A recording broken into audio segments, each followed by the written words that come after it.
Just waiting for the clock to turn to 7. There it goes. It's okay. You just tell us when. Are we ready? We're ready, John. This is John Michaels, Chairman of the Board of Finance. This electronics annual town budget hearing is called to order. It has been rescheduled to today at 7 o'clock. First order of business will be to rise for the Pledge of Allegiance. I pledge allegiance to the flag of the United States of America And to the and to the republic for which which it it stands, stands, one one nation, nation, under God, under God, indivisible, liberty and justice liberty for and all. justice for all. Thank you very much. Next, could I have a roll call of the members of the Board of Finance who are here? Michaels, Tom Connors here. Riley is here. Nick Hill is here. Kathy DeCarli is here.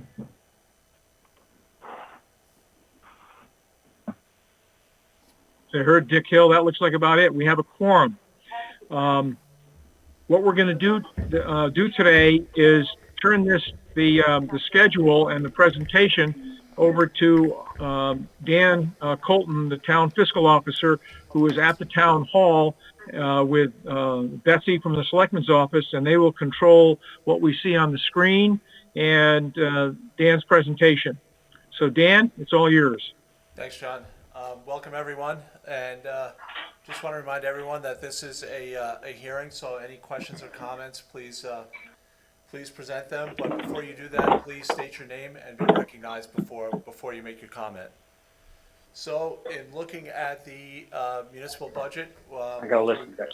want to go over kind of how we put this all together. And if anyone has the opportunity or has not done so, please review the Financing Southbury on the web. That kind of explains how we put this whole thing together and how we set up our funds and all of the balances that are in there. So I would recommend that everyone please review that if you haven't done it so far. Hey, Dan, Yes. could I put out a note to everybody that if you're not presenting, can you turn off your microphone? Absolutely, yes. Please turn off your microphone if you, or mute your microphone on your computer.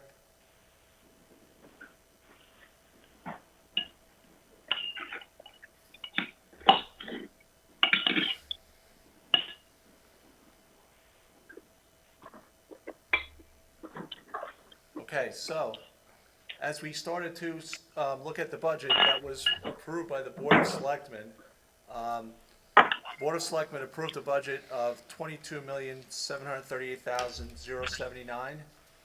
That is a 0.52% increase over last year.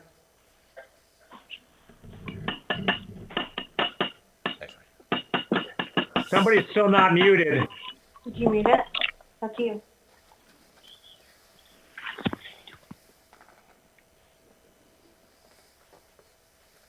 Okay, so what I'll do is I'll do an overview of the departments and lines that have significant increases over last year. So the first one, as we go down, the labor line. If we look at last year compared to this year, the majority of the increases, because we had a 10% increase in our medical insurance from our medical self-pooling with the region and Middlebury. That's just Michael's here. Michael's here. John, We still have the notice. We still have the notice on the screen. We're not looking at anything else. can you see it now, John? No. It's still the hearing notice. Just a few Does seconds. anyone John. else see? Just take a few seconds to pop up. Okay. Let me know when you have it.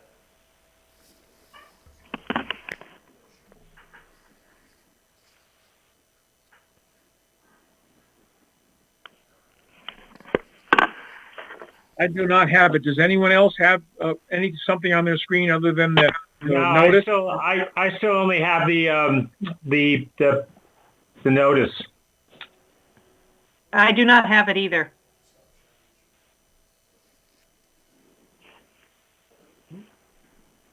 Nope, now I'm looking at everybody. You're okay now. We have it. Now we Thank you. have it. Does everyone have it now? Thank you. Yes. Yes. Yes. Yes. Great. So as we go down, the first major increase this year was the labor line, and the majority of that increase was due to the medical pooling. We received a 10% increase in our medical insurance over last year, and that is the pooling that we have with the region and Middlebury. So that is what drove the 4.32%. It was a 10% increase. So that's the majority of the $115,000 increase over last year.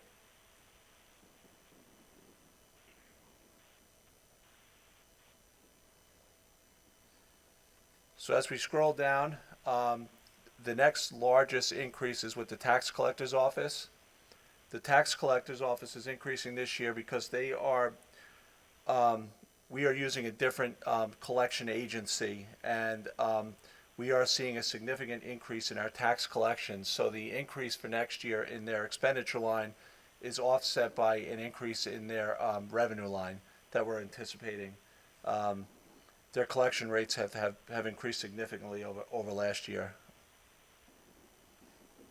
The assessor is the next line. It's an increase of 9.61%. We had added the assistant assessor resigned, and we are hiring a new assistant. And the goal is to hire someone with a little more experience. So when our current assessor decides he's going to retire, that we have someone that is actually level 1 certified. And in order to get someone that was level 1 certified, we had to increase the salary on that position. The next one I bring up is the building and zoning. It's a 6.6% increase over last year. That increase is primarily due to we're trying to get a person to help out our building inspector. And one of the things we looked at was regionalizing with a few other towns. We're not so sure that's going to work, but we had to put it in the budgets because we're trying to find someone to help him out. So that's the increase there. The next line is our insurance line. You'll see our insurance line was a decrease of 11.16%. Primarily that's because our workers' comp and our general liability, we had such a great experience last year that we're anticipating that we're going to have a much lower insurance bill next year.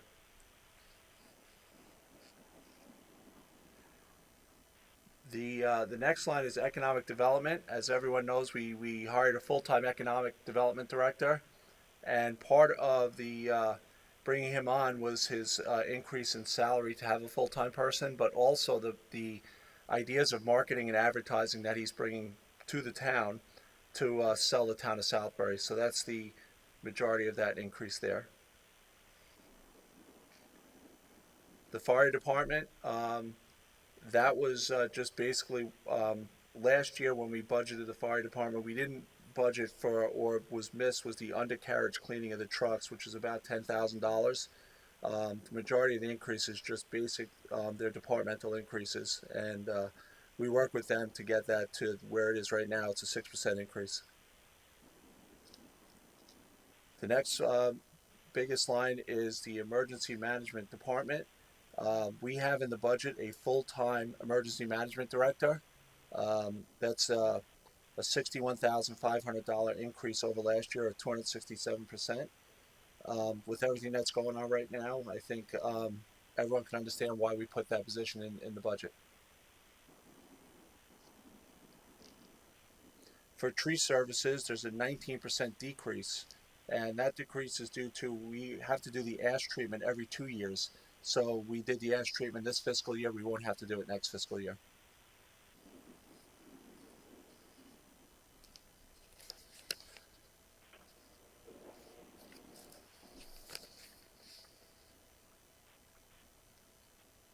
As we scroll down, the next biggest increase is town properties inside. It's a 5% increase. And that increase has to do with the cleaning services that are providing cleaning for the community center and the police department and the library.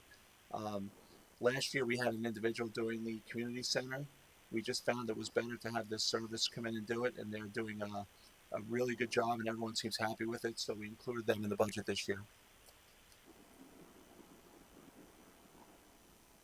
For town properties outside, which is the next one, it's a 6% increase. I think the majority of that has to do with the sorry, let me just bring it up on my thing.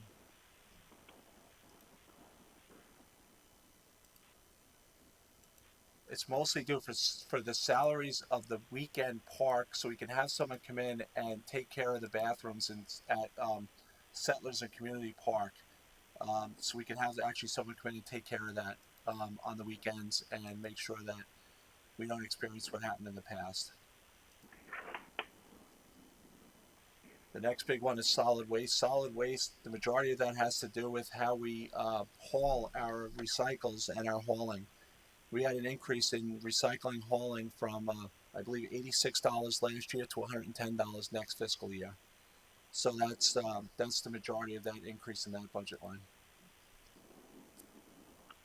And then for highway, we actually had a decrease of $38,000, and that is how we estimated. The majority of it was salaries that we thought in overtime for our winter maintenance.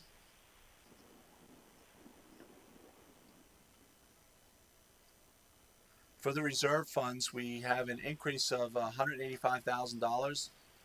The majority of that has to do with a fund that we're trying to set up to actually do major capital projects such as Edgewood. We have a radio refresh that we have to do. We moved a couple of vehicles from the vehicle replacement, 2 fire trucks and 2 public works vehicles to that fund, and that is what we're trying to do so we can establish a fund moving forward for the next 5 years, so we can have the money in a reserve to pay for those major projects.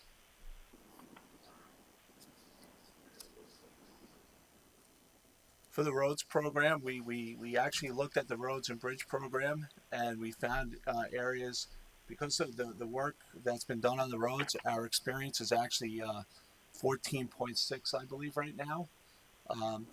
So when we looked at the roads program, we realized there was areas that we could have taken some stuff out of the budget and not actually decrease the way the roads and bridges are being handled. So that was where the 8.74% decreases come from. So coming down with all of those items, the municipal budget looks like the Board of Selectmen approved is a 0.52% increase over last year. Does anyone have any questions? Comments?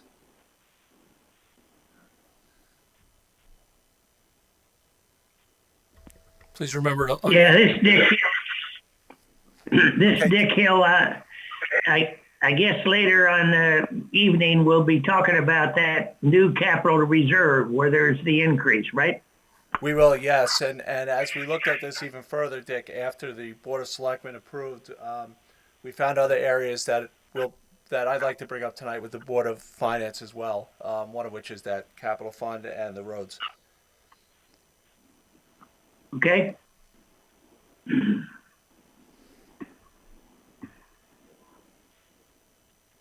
Any other comments on the expenditures?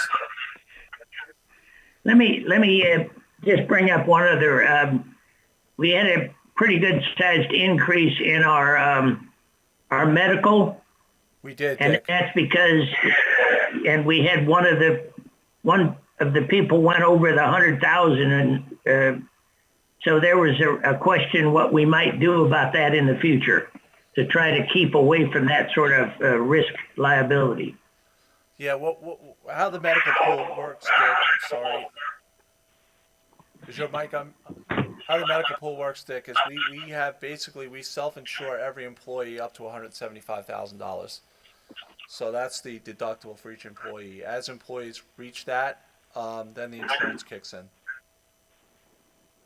So the one employee exceeded 175? Yeah, I can't get into specifics of the individuals. No, but I know, yes. I know, I don't. Yeah, I know. I don't need to know names, But the question, I guess, could get into, and we don't need to work this tonight, I guess, but we are paying insurance for anybody over 175. We're not. And if no. we got another, pardon me, We're not. we're not paying it. No, that's when the insurance kicks in from Anthem. No, excuse me, Dan, but we pay premiums for them to pick up that risk over 175, right? We do, yes. Okay, so I guess the question is that the right number? And that can be worked in the future. I just wanted that out there so we can talk about it in the future. I guess this is Tom Connor on the same topic. So what was the 10% really an anomaly, or is it some sort of trend that we should expect more in the future? For this year, Michael's Tom- here. Go ahead, John. Yes. The last 2 years, the standard in the state for Aetna has been 7 to 8%. Art Mulligan used to tell us that 5 to 15% was the standard. The normal is 7 to 10. Not this past year, but in prior years, the region's self-funding program has had exceptionally good experience. So therefore, following our own experience, we were able to have very low rate increases. This past year, because of several large claims and the number of claims, we experienced what is the state average. So the people who set our rates, which is Anthem, because we use professionals that side out to tell us what our rates are going to be, they've suggested that we set rates, I think it's a 9.5 or 10% increase. The reason that the budget only increases 4% is Dan was able to decrypt Mr. Sorosky's budgeting methodology, and he has now fixed it so that the budget methodology is correct. And we were able to do away with 6% of that increase, so to speak. But to Dick's question, yes, we buy individual stopgap insurance, and we buy aggregate stopgap insurance, both, so that the fund is protected against individual catastrophic losses and catastrophic losses as a whole. Yes, but Tom Connor again, I guess my real question is are we to view this year as more than normal, or do we really view this year as kind of an anomaly? We should review this year as normal. For the last 5 years, we've been abnormal with excellent experience. We just caught up. There's no reason, Tom, there's no reason our group with 500 people should have any, because of its breadth and variety, there's no reason it should be any different than the normal trend in health insurance in the state of Connecticut. So we should expect normal state of Connecticut health insurance trends. What we gain by having a self-funded plan is taxes, costs, and profit from an insurance company. Twice we've gone to the market and we've determined that the town is saving 10 to 15% by being self-funded rather than being out in the market. And I believe, John, we did do that this year after our first medical pooling meeting. Our consultant actually shopped it, and it was about a 12% savings this year by being on the region, the self-funding plan. Tom, does that answer your question? Yes, it's just kind of, I don't know, 10% medical and health inflation for over 5, is a pretty big number, especially, if it's sort of our projection going into the future as well. We should expect our increases normally to be whatever the trend is in the state of Connecticut. we have a normal distribution group of young, old, pregnancies, etc. I agree. I guess maybe so. The 10%. I guess my real question is the 10% reflective of the state of Connecticut this year, right? In other words, our 10% is in line with what most other towns are doing this year. Is that correct? That is correct. And those numbers come from Anthem, who we hire as our administrator, I hope that's the right word, to process the claims and analyze them and give us advice on what they think the quote premium we pay or should be going forward. Inflation will be going forward. That was correct. John Anthem is our person that we do hire to do that. Is now joining. Okay, Dan, why don't you keep going? Any other questions on the expenditure side?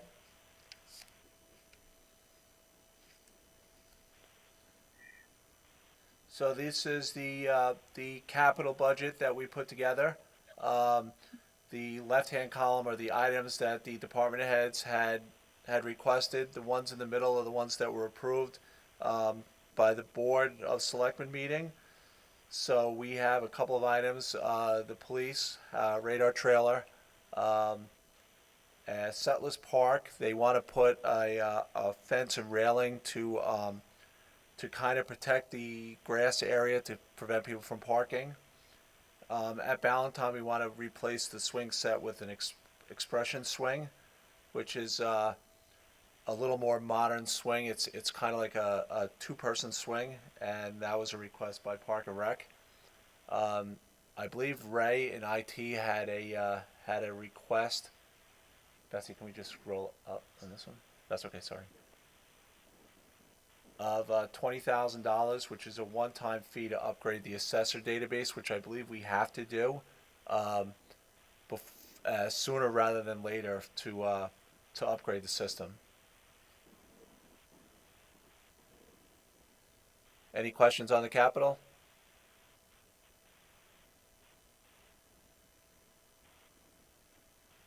So This is Dick Hill, Dan. Go ahead, Dick. Somewhere in there we have a big list of money for the infrastructure fund. I think 8 or 9 different departments had a bunch of money listed, over $600,000 for next year, but it doesn't say what the projects are. It's just kind of a slush fund for each category. And don't we have to list what they're going to do in this budget? We do, Dick. If we bring up, Betsy, if you can bring up the infrastructure plan, how the infrastructure plan was structured this year, I structured it a little differently. It's on if you go into the budget, sorry. Yeah. Part of the budget. While he's looking, Dick, what you saw there was the department summary. Behind each department is a detailed list of every project by year, by line item as to what the project is and what it estimated to cost. So we do have all that detail. Yeah, we structured a little different this year. When I met with John and Al, our Inside Properties guy, we made sure that every department listed out each area and project they were working on, and then that all linked up to the summary page. And the summary page does not list the projects, but the detail pages do. Let's see if we can bring it up. Dan, can you show one of the detail pages? Yep, Betsy's bringing it up right now. Also, are those detailed pages available for review by members of the Board of Finance when they... They are. If you click on the budget and you click on the infrastructure tab, this is what will come up. And that's the plan, which has the years of when the project is due. But if you click on, let's say, community building, the tab below, that brings up all the projects and the years that they're expecting to get them done. So, Michael's here. We're not seeing that on the screen. Sorry, we're going to share it right now.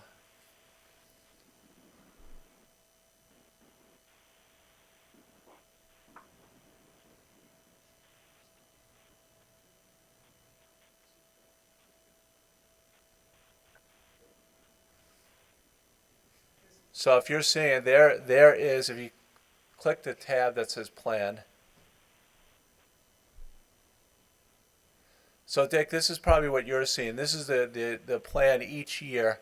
If you scroll over to the left, Betsy, sorry. So that's each department on the left, and that's what they expect on doing. If you click on any one of those departments, it hyperlinks to the actual department, and then within the department it lists out each individual plan and the year they're expecting to do it. Does that make sense, Dick, to you? Yeah, once I've seen it, I guess, but overall it's 600 and what? For next year, they're anticipating doing. If you click back on the plan, Betsy, sorry. Well, I guess that would be my problem, Yeah, Dan. For next year, Dick, They're expecting. they're expecting to do $622,000 next year. The majority of it is in public Is works. that a reason? If we click on public works, I think we can see what. So that's the majority of the items right there, Dick. So it's they're going to do drainage. They're going to do the removal of the old fuel tanks. They're going to upgrade the garage bay lighting to LEDs. The $25,000 for fuel pump repairs. That will be used when we lease the diesel tank that we're going to be leasing as we go through the steps that we need to do to figure out how we're going to settle where we're going to put our gas and diesel tanks. Michael's here. Can you go to the bottom of that schedule, please? The one that's on the screen? It only adds up to 268,000, not 600. Yeah, but that's part of the plan, John. That's just, if you go back to the plan, that's the majority of the 600. So if you look, Public Works is 268, Community Buildings are 40, Right. Library is 63, and in each one of those tabs, there's projects for all of those, and that totals 622,500. I guess this Dick again. Is that really realistic? They're going to spend 600,000. How much did they spend on infrastructure this year? And I know we had a big one. Is the street lighting? I guess that was a big number. But Yeah, so it took almost a year to get a contract for the roof of the town hall. I just that doesn't seem realistic to me. So so far this year, Dick, they spent $387,000 on infrastructure projects. And most of that, or a lot of that, was on the street lighting, wasn't it? Yes, and the roof, the town hall roof. And the town hall roof hasn't happened. Well, I guess it'll happen in the next 3 months. It's happening right now. Okay. They won't get that done. Okay, I'll bet you right now. Well, the guys are still working right now, so hopefully they get it done. No, I don't mean the roof. You can do a roof. I understand a roof. $600 and some thousand. No, they won't do that. But okay, go ahead. Michael's here. Go ahead, John. Yes. Dick, let me offer this comment. They've listed those projects. If we were to take some of those projects and change the priority and put them out into the future, that wouldn't change the funding plan for the infrastructure program. What you'll be doing is you'll just moving the expenditures out. You'd still have the same $205,000 going into the fund to support funding them in the future. What would happen is you would have, you're going to see you can see what would happen. You'd still, over the next 5 years, we're still going to spend that money. So the idea here is to use a gradually increasing funding plan to fund all this work. I understand, John. We're Okay, taking thank you. it out. We're taking budget money in this budget from the taxpayers, aren't we? And if they don't get the work done, it'll just be part of surplus, won't it? No, it'll stay in the plan. No, Dick. it would not be. It would not be part of surplus. All we're taking from the taxpayers this year is $200,000, not 600. We're only taking 200 from taxpayers this year.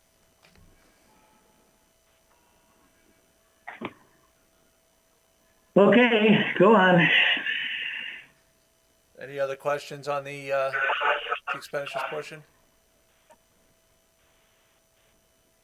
I guess we can go back to the reserves, the reserve funds now. Betsy, probably on the Dropbox would be best. Please remember to state your name before you speak as well. Thank you.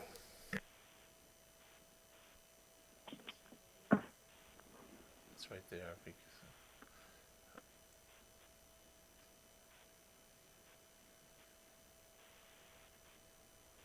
If we scroll down to reserve funds.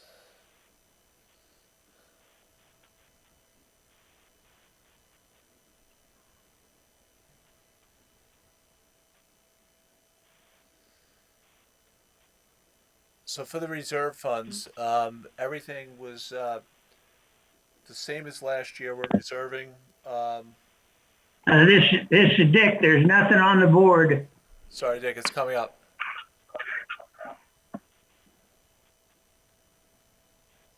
Can you see it?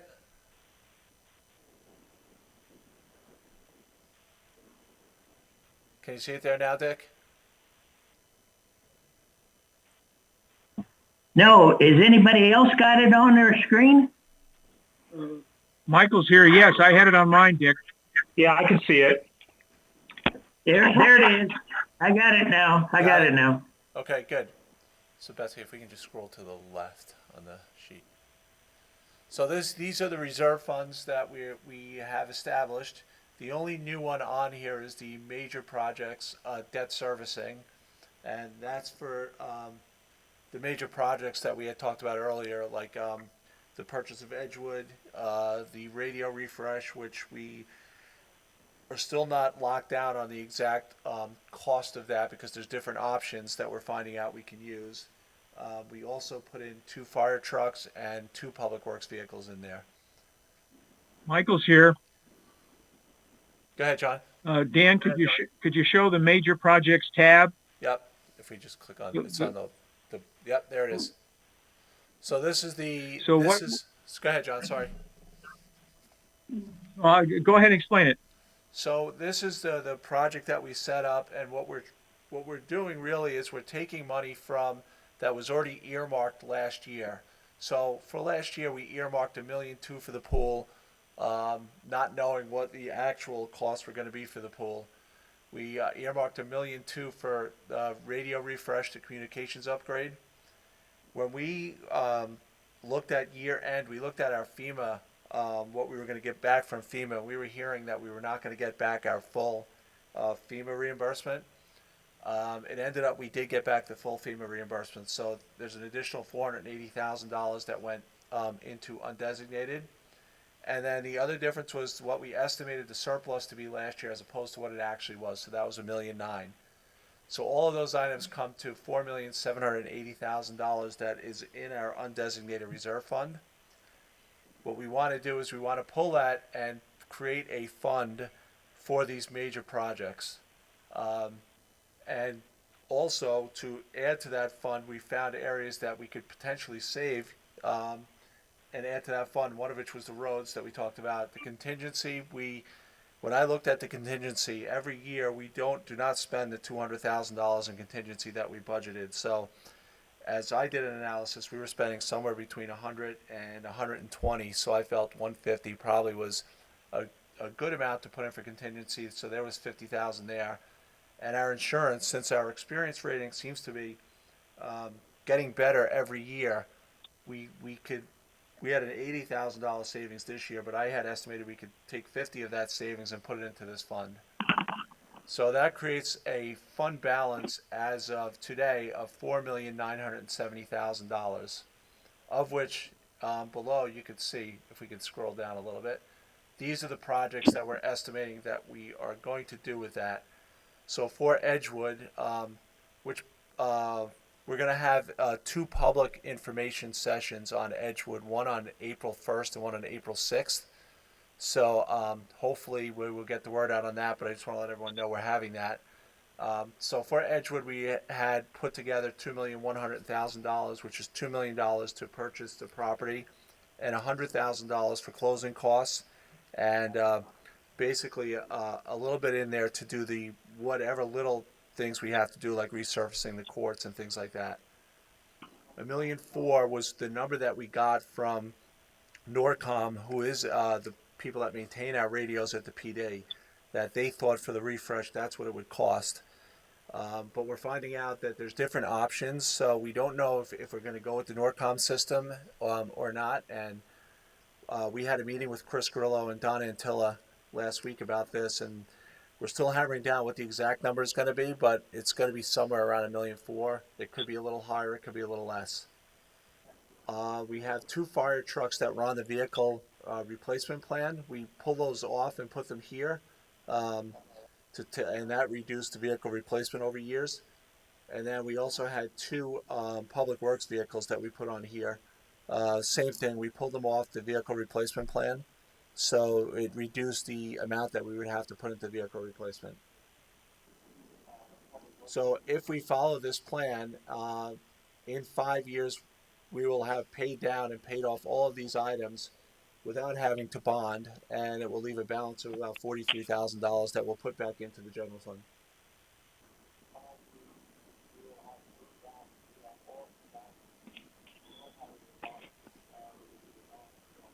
Any questions?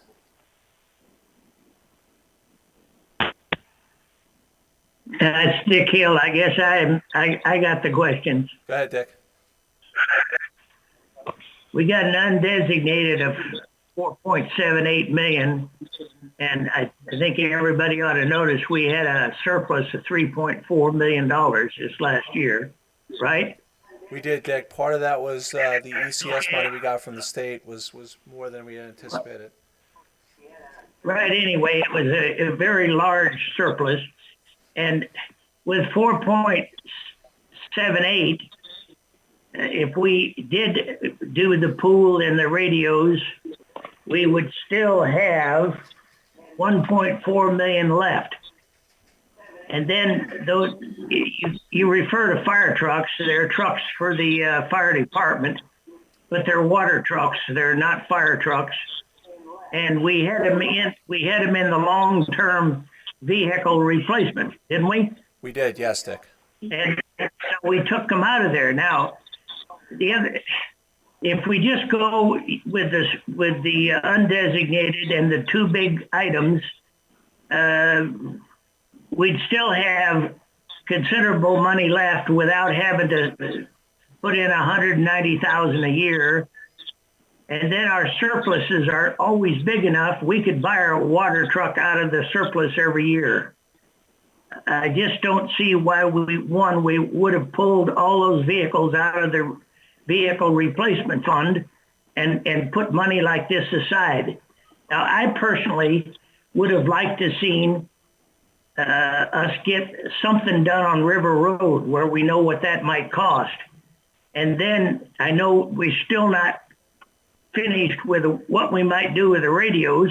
And if we had River Road and we could delay the radios a year, we might bond all that stuff instead of just taking the taxpayer currently and have them pay for the whole thing. But I personally don't see the need for this new reserve fund. I don't know what everybody else would have to say about it. Michael's here. Okay, John. Dick, you might imagine that this was my idea.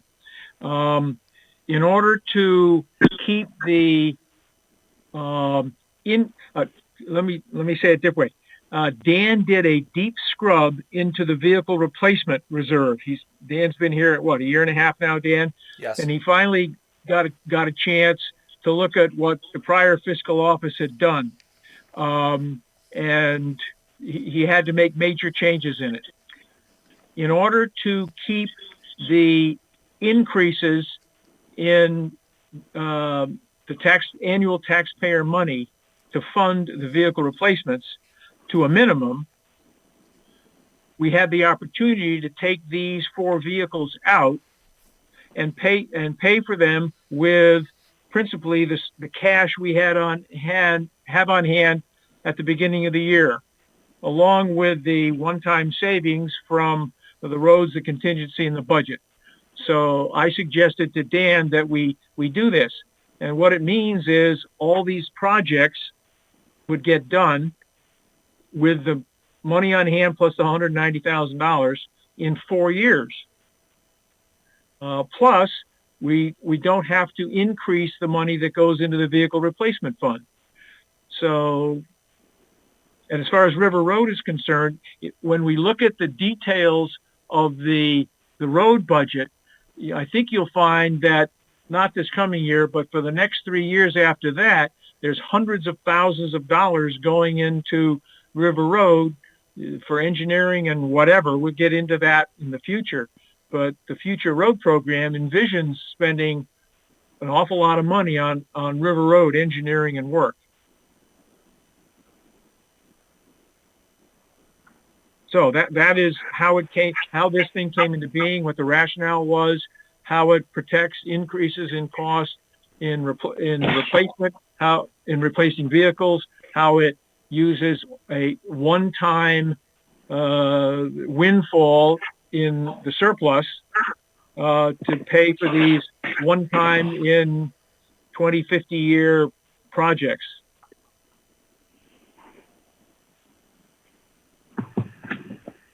I guess this Dick again.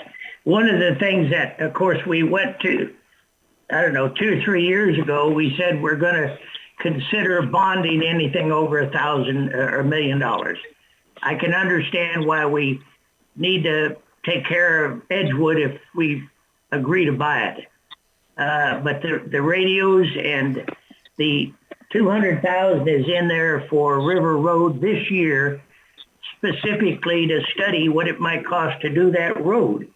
And from our past work, it could be millions of dollars, not the amount that Cottrell has put in his road budget right now, which is 1.6 spread over 5 years.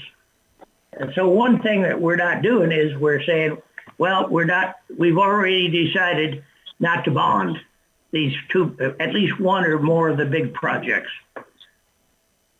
And on the, just a minute, then on the vehicle reserve deal, we haven't seen that.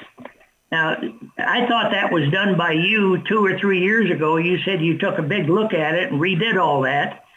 I don't, maybe we saw that whole thing, and we probably did, but we haven't seen what Dan has just done and pulled out $2 million out of it. It's in the budget, Dick. We could bring it up if you'd like. Well, Michael's my here. point Dick, is, you guys are setting up a fund that we've never seen before, and you're putting $190,000 a year in there because you thought we could save a little money from this year's budget. So somehow that 190 becomes constant in the future. I don't know. Maybe nobody else has a question about it. It just doesn't seem right to me. We don't need to do this. We've got the money to cover Edgewood and the radios if the radios actually go next year, and then we can talk about it. And like I said, those are not fire trucks. They're water trucks. They haul about 2,000 gallons of water. And, of course, they got pumps on them, and I don't know that they cost $750,000. Okay, John. Dick, Yeah. we're to hear a public hearing now. We can certainly address this in detail at our joint meeting when we're going to go over all these budgets. But you bring up a good point, and I've explained the rationale of why I think this is the right way to stabilize taxpayers' costs now and in the future. We took the $190,000 out because Dan added it here because Dan found it in other places. So in context, this whole plan with the Board of Selectmen's budget of 0.5% increase in local government, which Dan is going to show you how it's going to go negative before the day's over. It seemed like a pretty reasonable way to keep taxpayers' costs level and low over the long term. That's been the whole concept of what we do here, what we've done in the recent past. Yeah, this Dick, I understand that. This is a brand new deal that's just, I guess, put on the people that are in this meeting. I had seen it, but I don't think anybody else saw that until tonight. And it assumes that what Dan did in pulling 4 vehicles out is the right thing versus just putting a little more money in that vehicle reserve fund. To me, this is a fairly major change for us. And I just don't understand, because we were able to find 190,000 reductions in the proposed budget. Those 190,000 are going to go on for the next 3 years as taxable funds. That's money that we're going to take from the taxpayer. It's not because we're going to save every year in the future.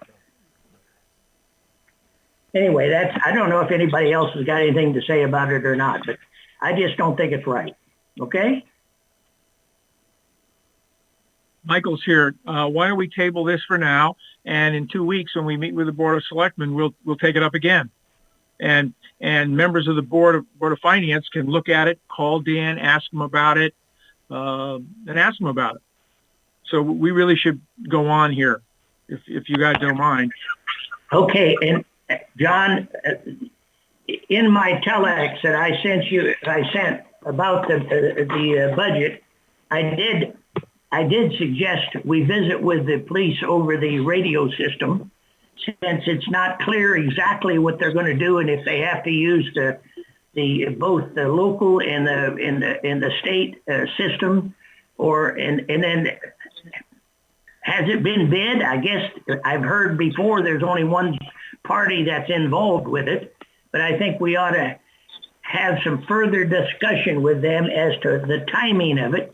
And I'll guarantee you, if we said to them, can we wait 1 more year, the answer would be yes. That's all I got then. Michael's here. I had a meeting with Dan and Officer Grillo and the Selectman Special Representative to the Communications issue, Don Antilla. And the 4 of us met for about an hour and a half earlier this week. The update is a very, very complicated issue. That's one. 2, this thing, as you say, won't happen probably for a year or 2. The system is workable, stretchable, probably for 2 years, but certainly till next. That's the second issue. The third issue is they really don't know what it's going to cost between all the ancillary equipment, and switching to the state system might save some money one way but not another. There's annual operating costs. There's portables and mobile radios, in addition to the computer infrastructure itself. So they do not know yet what they want to bid on. And Grillo told the 4 of us, or the 3 of us, that he thought in 6 to 9 months, their little working group would have a recommendation. I've also asked, I've asked the first selectman if he would add a representative of the Board of Finance, the Board of Selectmen, EMS, Fire, and Public Works to the work group, because this thing could cost significantly more than $1.4 million. So this is just very much in the open, but it is going to have to be replaced for $1.4 million or more in the next 2 years. Thank you. Okay, so next we can move on to the proposed statement of fund balance, which is in the budget package.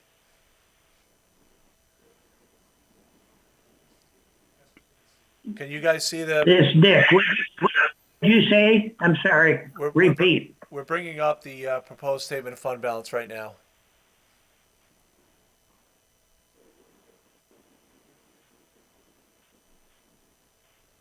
Can everyone see? Betsy's bringing it up right now.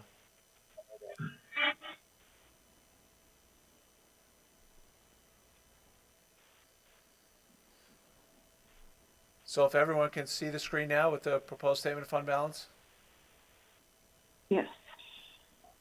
Yep. Yes, I can see it. Okay. Yep. So basically what this is a, what we're proposing with the undesignated fund balance, how we're gonna use it and, for the major capital projects and, also distribute it over the next 3 years of budgets as we do every year with the budget. So as of the start of this fiscal year, we had 5,378,000 in our undesignated fund balance. Last year, we had approved and earmarked the new gas and diesel tanks and electrical upgrading gas for those new tanks over on Peter Road. As everyone is aware, that project is on hold right now, so we're still holding that capital in there until we can start that project. What we want to add this year is the earmark for the Major Capital Projects Fund, which we have in there at $4,780,000. We also have in there an earmark for brine operations, but you'll see in the new budget that I present to you guys tonight, we've changed this a little bit. This was what was presented when we did the budget together. So that leaves us with an unassigned of negative 171, but we're anticipating this year we're going to have $1,500,000. If you scroll down, Betsy, $1,502,457 in excess revenue over expenditures, which gives us $1,331,000 in our unassigned fund balance. Out of that, we are going to put $58,000 into our rainy day fund and $289,000 for the additional pension funding to keep the pension funding level funded. That leaves us $983,232 left. And sorry, Betsy, if you can bring up the one from the budget file, I'll probably be able. Sorry, we're just going to bring up a different file. Sorry about this.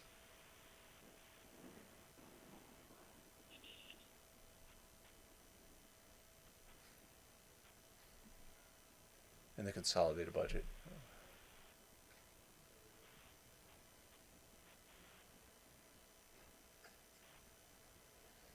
Dan, when you're pulling that up, the 289,000 for additional pension funding, you said keeps us level. What does that mean? Yeah, what we do, Bill, we try and keep our pension funding at $843,000 coming out of the general fund, and then the difference of what the actuary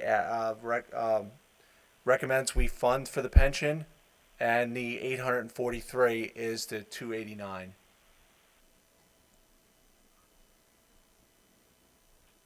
Michael's here. Bill, the concept there is, I think it's 7 years from now, the regular normal cost for the pension will be $843,000 a year. If we establish that today, so that there'll be no fluctuation at all over the next 8 years plus, and even then, we need more money to go into the pension to fund our current requirements over the next 7 years. The idea is we're going to create, we budget conservatively, and we're going to create a surplus each year.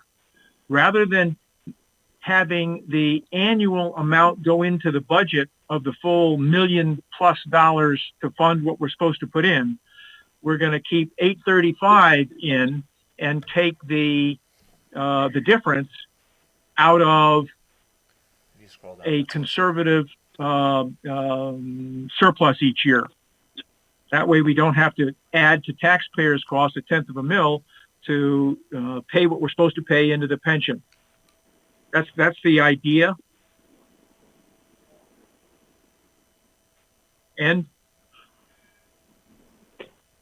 Dan, Hi, John. Hey, John, it's Tom. I'm a little confused now too. Could you? That's the amount over some like 7 year. Are we using 7 year kind of straight line kind of projection or something like that? Is that what you're saying? Let me have a report. Let me bring it up, Betsy. If you go to the budget and you go to pension and click on the tab for pension, it's right up there on the right. And then if you click on the pension, the PDF, I believe that should have it.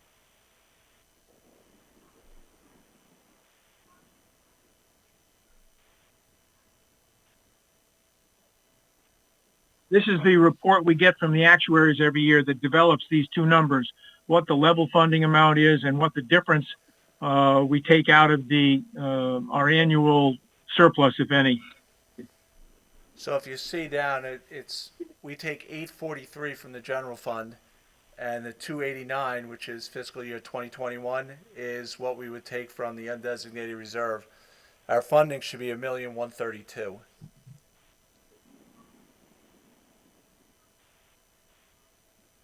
And that's with a goal to get us to 85% in 5 years. And that's You'll with see our the new- 85% of the, Sorry, with our new discount and interest, what we're doing. so you'll see we need to put, to get to the 85%, we need to put in $85,000 this current year and for the next 4 years. That brings our total contribution to the $1,097,000 plus 85, and that comes from 843 level funding from taxpayers every year, and the difference 289, 330, 339, et cetera, out of any surplus we might get each year. And if we didn't take it, we're going to budget conservatively every year. We're certainly not going to budget for a deficit. So we're willing to have a modest surplus. We don't want to have big surplus, but we're willing to have a modest surplus. And out of that surplus, we're planning on taking the 289, 339 each year to pay the required pension. Does that make more sense? I understand the goal to get to 85% funded by 2024. I understand the total amount budgeted in 20. I'm still not sure I understand the budget concept of splitting up from budget number or from general fund number, but let's move on. The key for me was to see that we are targeting to get back up to 85% by 2024. Bill, let me try just one more time. According to the actuaries, we're supposed to put in, let's see, $1,132,000 next year. Normally, you'd take that from taxpayers, and that is what you would put in the annual operating budget. We're not going to do that. We're going to put 843 in the annual operating budget. We're going to take, period. When we realize that we have the budget, when we actually go through our operations, every year we're going to have a surplus of some kind. We're either going to have a surplus or a deficit. We're planning on having a very modest surplus. We're going to take the 289 out of the surplus for the year, not out of increased taxpayers' money. Does that? Yeah, I don't want to beat the dead horse. I don't want to beat a dead horse, but I would say so. If we don't run a surplus next year, we will still be budgeting $1,132,000, but it'll all come from the budget. No, no. If we don't run a surplus, we're not going to have the 289 to take out of the unassigned general fund. We'd have to take it out of the general fund itself. But we would not take it from taxpayers. I got it. Okay? Thank you. If we can go back to the fund. This is Dick. Hey, this is Dick. Go ahead, I Dick. just got to point out the 289 came from the taxpayer. It just came from them last year. Yeah, it's pre-funded. I got you, Dick. Okay. But it didn't. But Dick, it did not go into the mill rate. Last year, we could have added 1/10 of a mill to the taxpayers, but we didn't. It came from conservative budgets and underspending in health insurance, or someone was out on workers' comp, or. Yeah. No, you're right. I understand that now. You're right, John. I want to be right, just want to be effective. Let's keep going.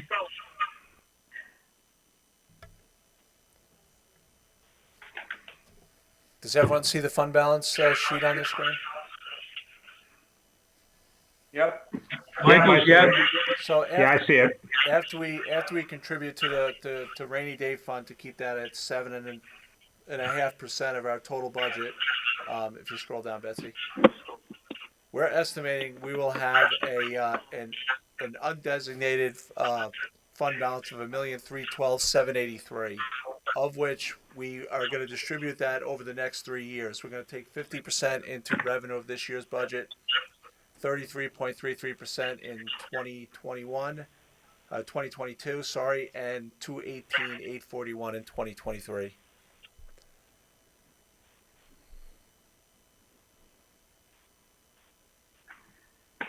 Michaels, let's keep going. We can address this in a lot more detail at our detailed meeting. This is really a hearing. Just a minute. Oh, shoot. I was looking at that last surplus table that you just took off. Sorry, Dick, we'll bring it up. I wasn't fast enough.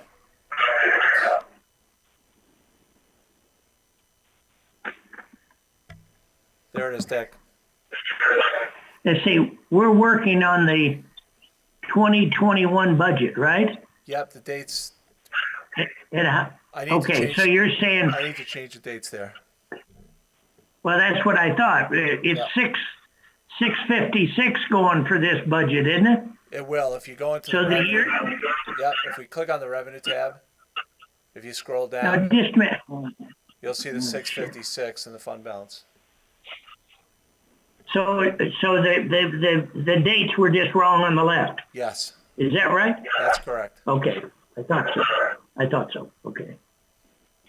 All right. What else? What other revenues? Scroll up, Betsy. Let's keep going up. So this is the proposed revenue budget right now. As you can see, the interest on investments is considerably less. Last year we had a Connecticut stiff rate of somewhere between 2.5 and 2.75. With everything that's going on, we had estimated it's going to be about 0.5%. So that's where we came up with the $100,000.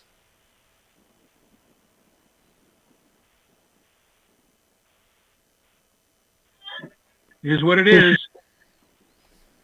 This is Dick. How much are we? How much gain do we have on the investments that we put out there? Where's that at? I was trying to see it. If you look below the $100,000, we have $278,714, which is a percentage of the gains that we can take based upon the 10% equity position in the reserve portfolio, Dick. Can you, Michael's here. Could you bring up Tom Connor's IPOC schedule that shows that 278 where it comes from? If you go to Schedule. reserve, if you go to reserve fund, Betsy. Oh, I sorry. get. Let me get that, John. Hold on, I'll get it. I just want to show Dick where the number comes from and how it relates to all the work Tom's group does. There it is. Yeah. Okay. That's not. I guess I didn't tumble. This Dick. I didn't tumble to the 100,000. That was interest on our money, but it wasn't the return on our investment of the 9 million or so. No, the 100. Dick, this is Tom Connor. That's the projection for next year. That's the projection for next year because, money market rates are going to be, close to zero next year again. So hard to, and God knows what the rest of it's going to do. So it's hard to project kind of a similar kind of rate of return as we had this year, right? Yeah, I understand. I was just trying to understand the 100 and the number below it. And which one was the one associated with our 9 million plus investments? Go back to revenue. The one below it. The 270? 270. Yeah, yeah. Oh, Yes. okay, fine. Okay, thank you. Michael's here. Dan, I think you're going to have to check that because that FIA 278 should be based on the 20% figure. So we're going to have to look at that tomorrow. Yeah, I have to Check that out, please. Especially with where we're at right now, John. Well, it's supposed to be 120. Well, we ought to get it off that schedule. Yeah, I have at the Tom's 20% schedule. level. I have Tom's schedule. I just can't bring it up and get it to Betsy right now. But Tom's schedule shows 278 based on a 20%. Okay, that's fine. Thank you. Then we got to get rid of the schedule you just showed us, so we only bring up Tom's. Yeah, that schedule is based upon where we were at as of yesterday in the market. So that's why that schedule is different. I think, excuse me, Michael's here.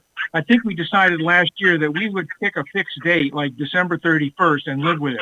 Because Yeah. if you do this every day, then you'd have a different figure every day. Absolutely. So, That's where the 278 is. It's based on December 31st. okay. Thank you.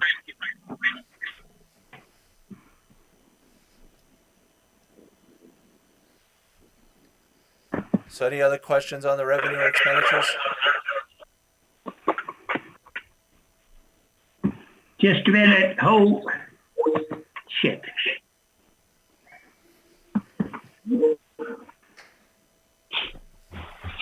Yeah, Dick. This is Dick. Hey, this is Dick. I lost the connection and I lost the connection. I was just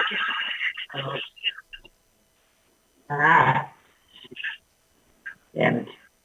Can you hear us? Okay, Dick? maybe. Yeah, I'm back. Okay, good. No, I was looking for any other revenues against the budget.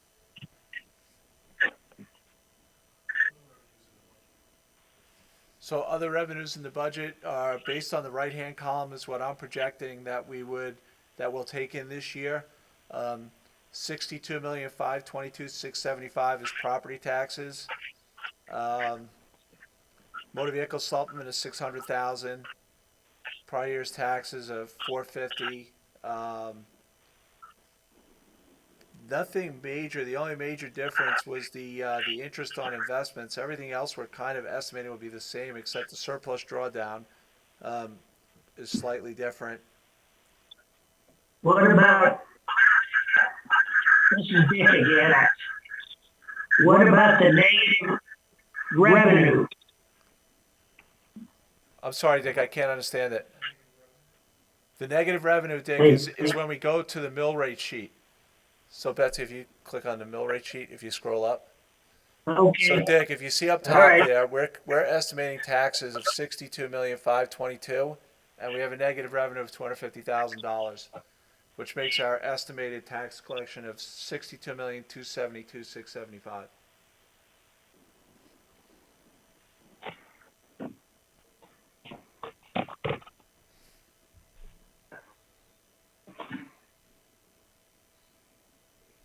Anyone else questions on the revenue? Okay.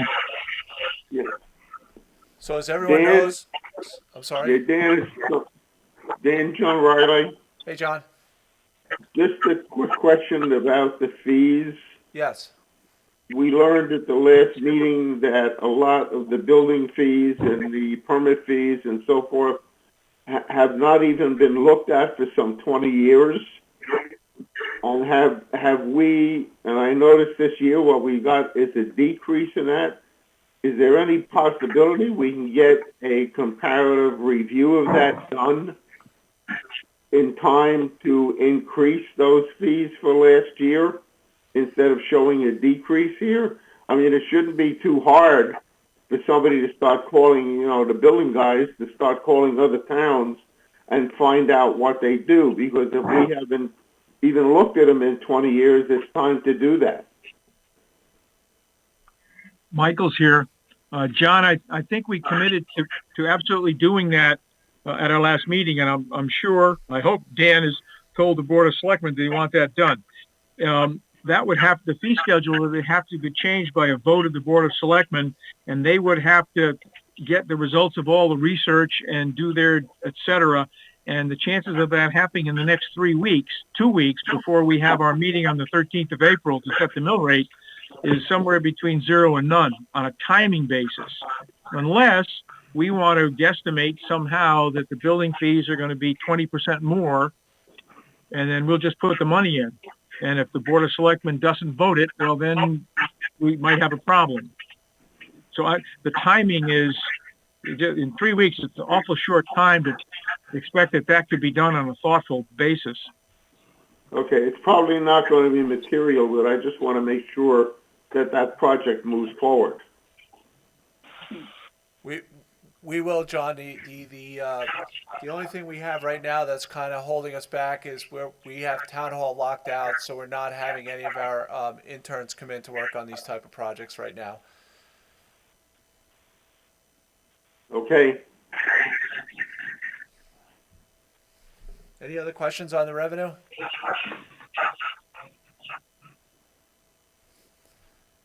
So like John said, we're going to have a joint meeting of the Board of Finance, Board of Selectmen on April 13th.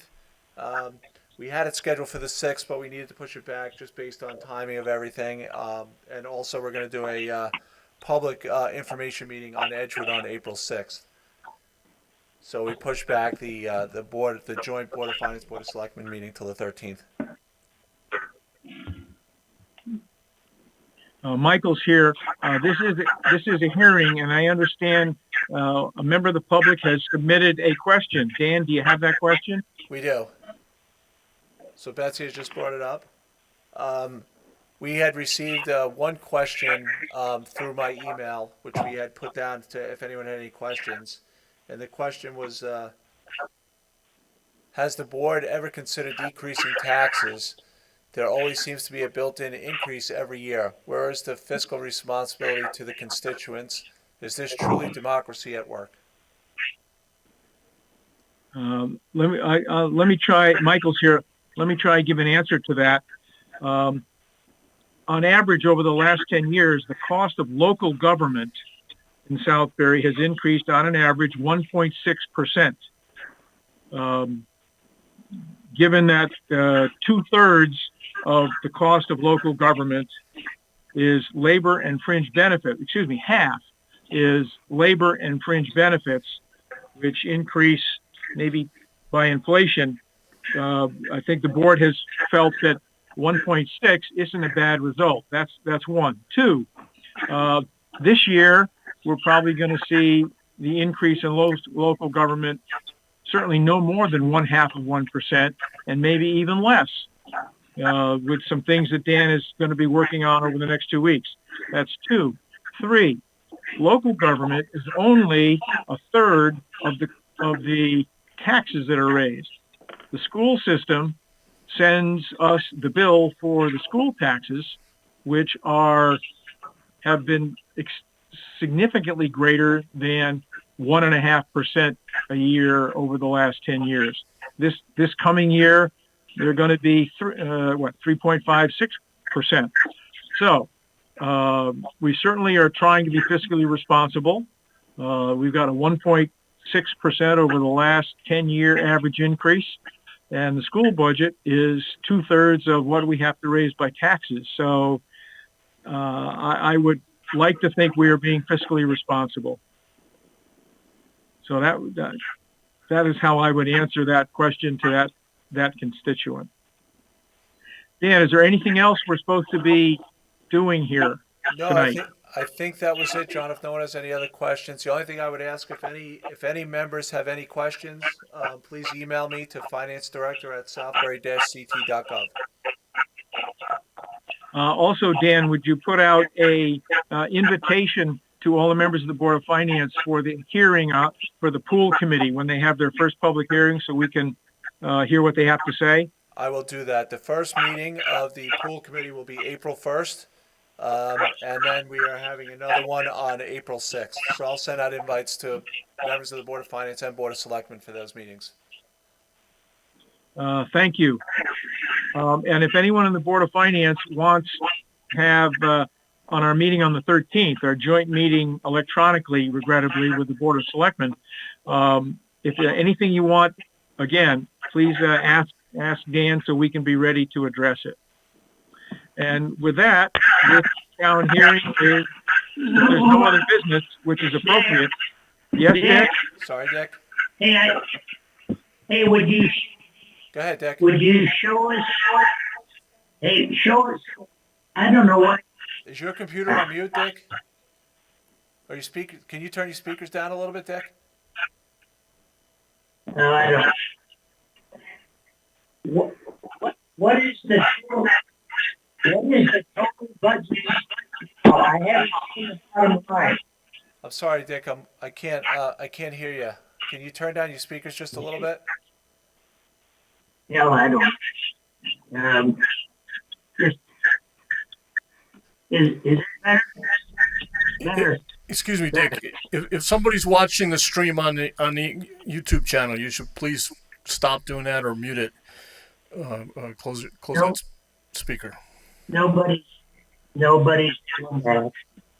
Hey, I just want to see what the bottom line of the budget is for the town with the region. What is the number now?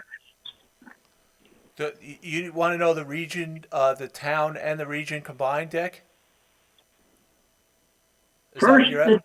town, If you, and then the combined, yes. So, Dick, as we meet tonight, I'm going to go over a couple of other things for the budget. And right now, after I looked at this budget a little more closely, the town is actually at minus 0.03, which is a decrease of $7,014 over last year. I believe if we include the school in that, it's probably a point. Let me get the exact number for you, Dick.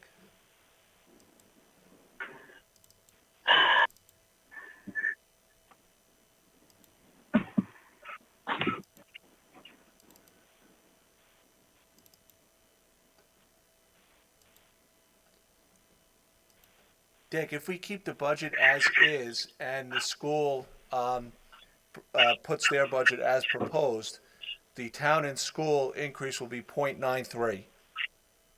The majority of which is the school, because the town is basically flat or zero. Okay, thank you. Okay, Michael's here. There being no further business appropriate for this hearing, this meeting is adjourned. Thank you all. Thank you all. Thank you.